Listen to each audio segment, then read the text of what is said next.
ассалому алайкум бародарои тоҷик. Чанд лаҳза пештарак мо баромади Насриддинов Хайруллоро дар шабакаҳои интернетӣ тамошо кардем.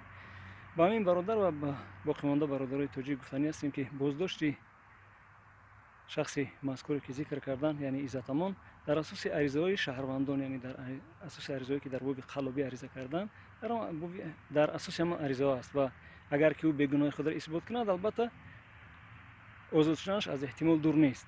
аммо барои ин бародар ва барои дигар бародаро гуфтанӣ ҳастам, ки ҳеҷ нафаре арзиши онро надорад, ки оромию амнияти як миллат ба хотири ӯ шуда барҳам зада шавад. яъне агар ки ӯ ҷинояткор бошад, назди қонун ҳар нафаре ки ҷинояткор аст барои ҷинояташ ҷавоб мегӯяд. инҷа шахсият муътабар нест, ки кӣ аст. ҳар кадоми мо шумо назди қонун ҷавобгӯ ҳастем. ва оромию осудаие ки имрӯз дорем, мардими мусалмони тоҷик чӣ дар ватан бошад, чӣ дар берун аз ватан, барои мо аз арзиши ҳар нафар шаҳрванди тоҷикистон бошад ё ғайри тоҷикистон болотар меистад.